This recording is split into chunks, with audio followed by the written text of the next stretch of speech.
Assalamualaikum warahmatullahi wabarakatuh. Selamat pagi Ibu, selamat pagi teman-teman, dan selamat pagi semuanya. Perkenalkan, nama saya Abdul Khodir, NIM 210554104, mata kuliah Agama Islam. Dan di sini saya akan menjelaskan tentang tugas agama Islam, yaitu memilih salah satu tema yang berjudul peranan ilmu pengetahuan dalam Islam. Langsung saja kita ke presentasinya.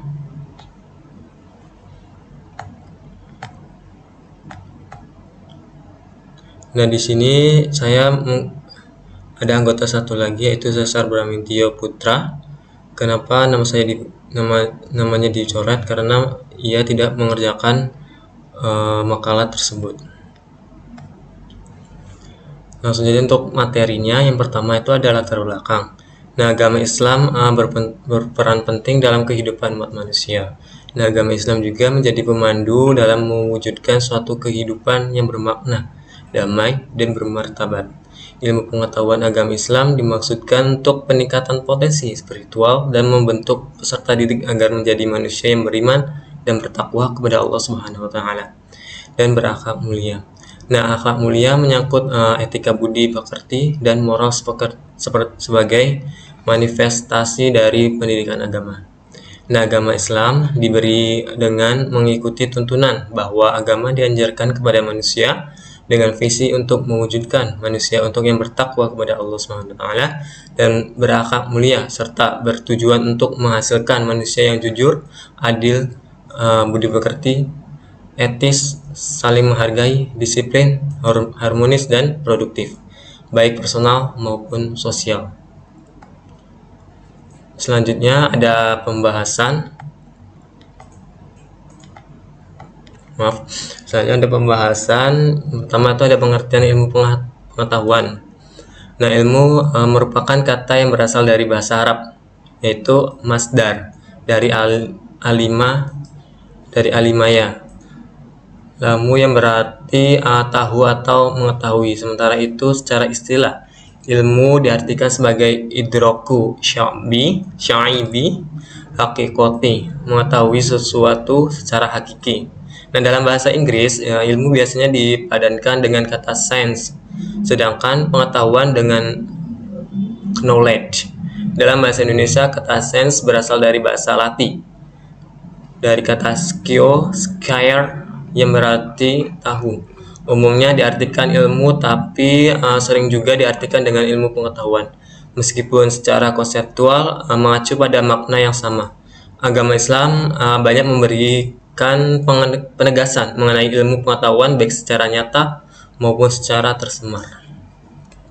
Nah, di sini ada suatu ayat, yaitu Al-Mujadalah ayat 11 yang berbunyi, Ya ayyuhalladzina amanu idza qila lakum tafassahu fil majalisi fafsahu yafsahillahu lakum wa idza qila unshuzu fa'unshuzu yarfa'illahu alladzina amanu minkum walladzina utul ilma darajat wallahu bima ta'maluna khabir.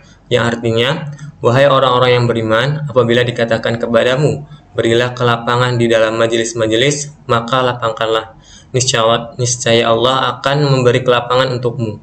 Dan apabila mengangkat atau derajat, dan apabila dikatakan berdirilah kamu, maka berdirilah. Niscaya Allah akan mengangkat derajat orang yang beriman di antaramu dan orang-orang yang diberi ilmu beberapa derajat.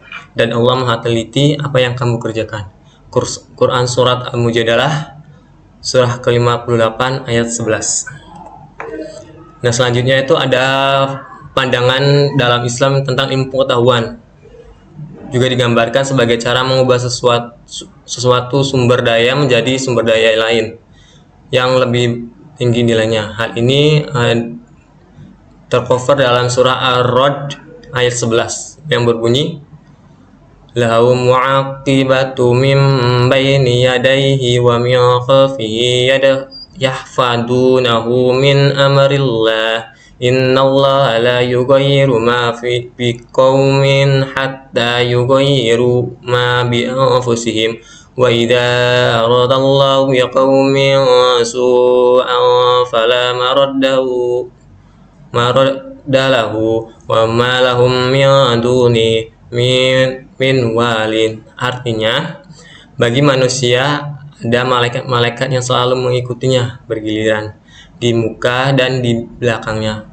Mereka menjaganya atas perintah Allah. Sesungguhnya Allah tidak merubah keadaan sesuatu kaum sehingga mereka merubah keadaan yang ada pada diri mereka sendiri. Dan apabila Allah menghendaki keburukan terhadap sesuatu kaum, maka tak ada yang dapat menolaknya, dan sesekali tak ada pelindung bagi mereka selain Dia. Nah, selanjutnya ada hadis yang menerangkan tentang ilmu pengetahuan. Yang pertama itu ada hadis riwayat Muslim nomor 2669, yaitu siapa yang menempuh jalan untuk mencari ilmu, maka Allah akan mudahkan baginya jalan menuju surga. Terus ada yang kedua hadis riwayat Tirmizi yang berbunyi, barang siapa yang keluar untuk menuntut ilmu, maka ia berada di jalan Allah hingga ia pulang. Terus ada yang ketiga ada hadis riwayat Ibnu Majah yang berbunyi, mencari ilmu adalah kewajiban setiap muslim, dan siapa menanamkan ilmu kepada yang tidak layak seperti yang meletakkan kalung permata, mutiara dan emas di sekitar leher hewan. Ada yang terakhir hadis riwayat Ahmad yang berbunyi, barang siapa yang hendak menginginkan dunia, maka hendaklah ia menguasai ilmu. Barang siapa yang menginginkan akhirat, hendaklah ia menguasai ilmu. Dan barang siapa yang menginginkan keduanya atau dunia dan akhirat, hendaklah ia menguasai ilmu. Terus yang selanjutnya ada manfaat ilmu pengetahuan. Manfaat ilmu pengetahuan yang pertama ada dapat membedakan benar atau salahnya.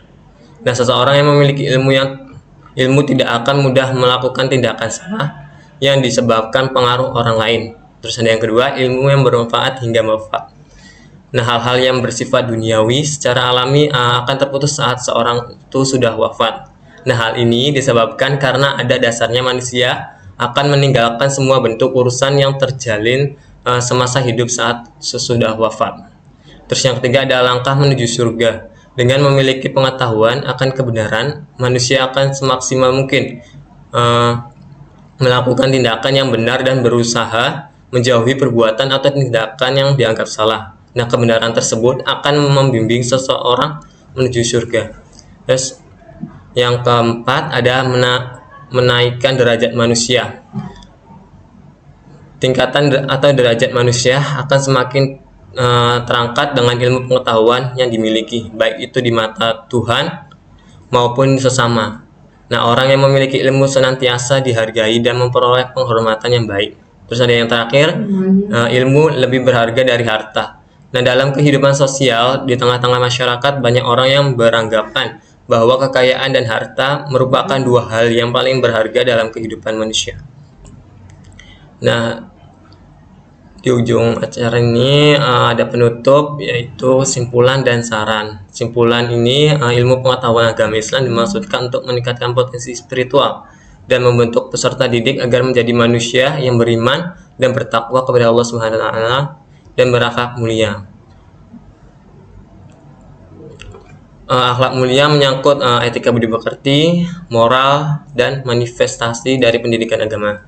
Peningkatan potensi spiritual itu mencakup pengenalan pemahaman dan penanaman nilai-nilai keagamaan serta pengalaman nilai-nilai tersebut dalam kehidupan individual ataupun kolektif kemasyarakatan. Terus ada syaratnya. Yang pertama ada supaya kaum muslimin untuk lebih memperdalam ilmu pengetahuan tidak cukup hanya mempelajarinya. Terus yang kedua ada ilmu pengetahuan seharusnya dapat dimanfaatkan sebaik-baiknya. Terus yang terakhir, terima kasih. Nah, sekian dari presentasi saya, kurang lebihnya mohon maaf. Billahi taufiq wa hidayah. Assalamualaikum warahmatullahi wabarakatuh.